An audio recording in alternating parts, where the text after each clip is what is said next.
Hi everybody. Am I working? Is it working? Cleaning my teeth. Um, Yesterday, the 13th of November, was Alfie and my 56th wedding anniversary. 56 years.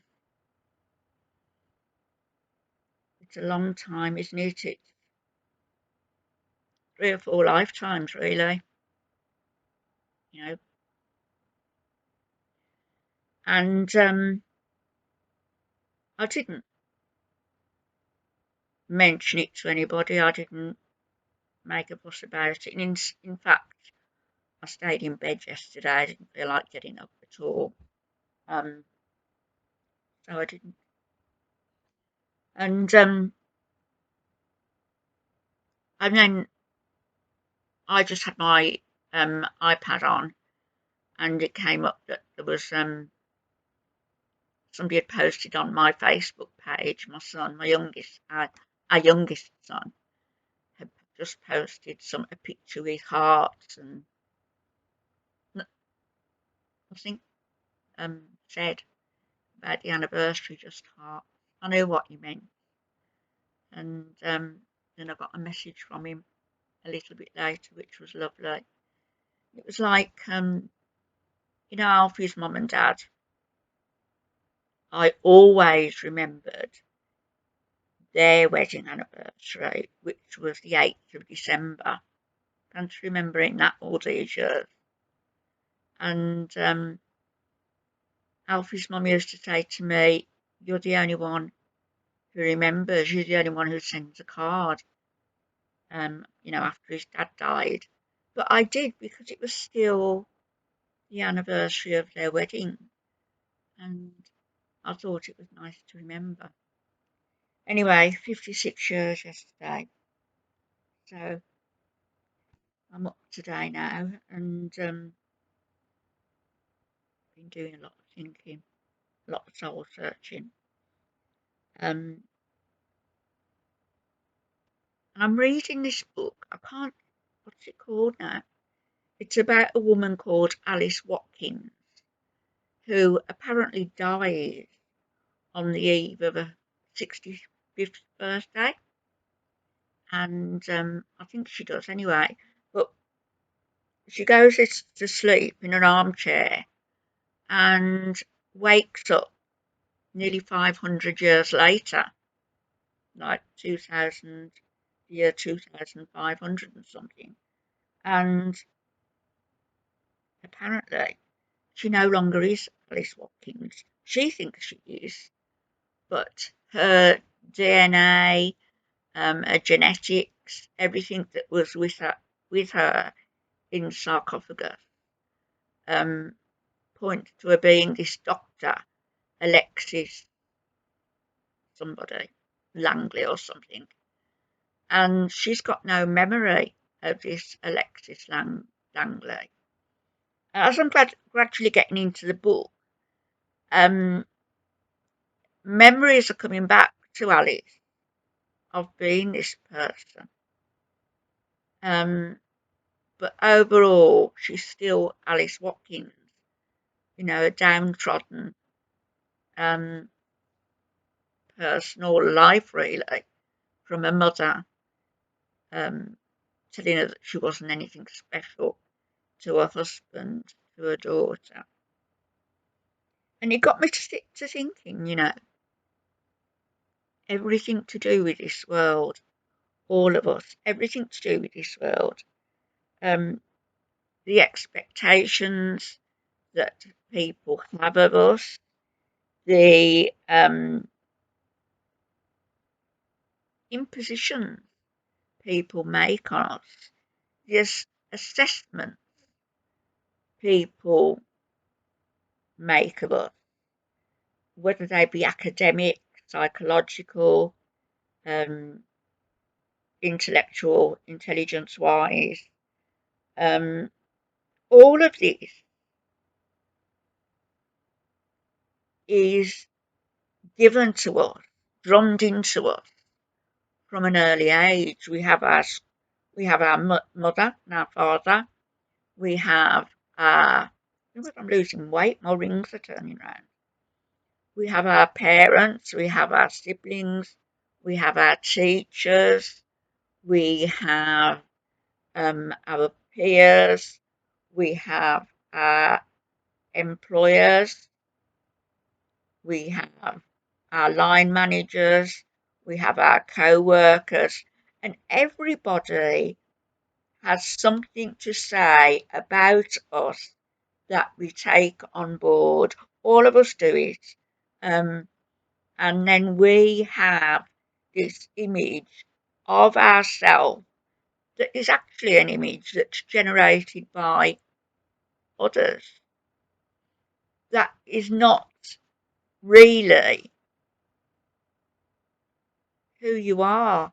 You don't know who you are because you've always been told all of your life this, that all of this is your makeup, whether it's genetic, whether it's nature nurture, whether it's whatever it is. It's like babies, and people, when a baby is born and people are saying, oh, she's got your eyes, she's got your nose, she looks like you, oh, that's what you used to do. And a lot of the time it isn't true anyway. But people like this continuity, don't they? They like um, labelling people. I've always hated labels. I've never felt that anybody else in this world was entitled to hang a label around my neck. They have, but I've never felt that they were entitled to do so.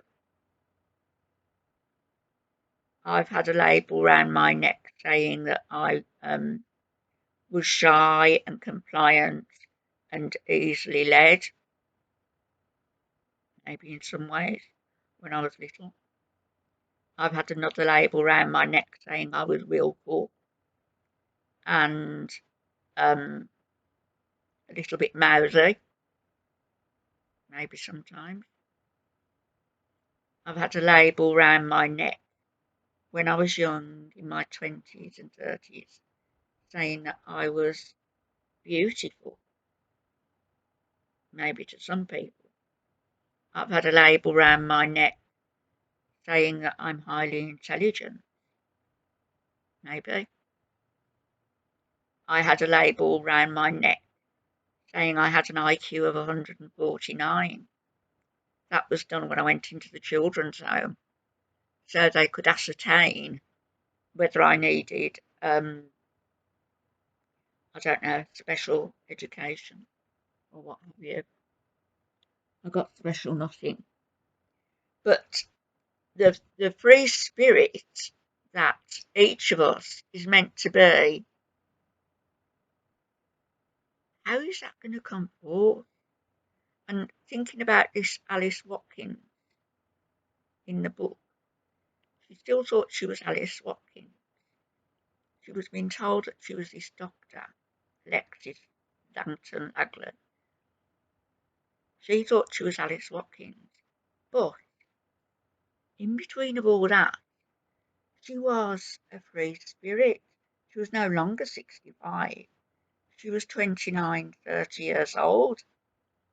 She no longer had lots of extra rolls of fat. She was slim and svelte. She no longer had really short hair with hairs sprouting out of her face through age. She had a beautiful face and long red hair. And in some ways, she was really a blank canvas. She could choose to be Alice. She could choose to be the doctor. She could choose to have a life totally different. But she'd lost her family. She had a daughter and a son and a couple of grandchildren. And of course, 500 years into the future, How long gone? I've only started the book, so um, I haven't even. I don't even know where it's going, to tell you the truth. But um, my belief in the afterlife is that when we die, of course, our soul leaves our body. I believe that we go to a higher consciousness, all of us.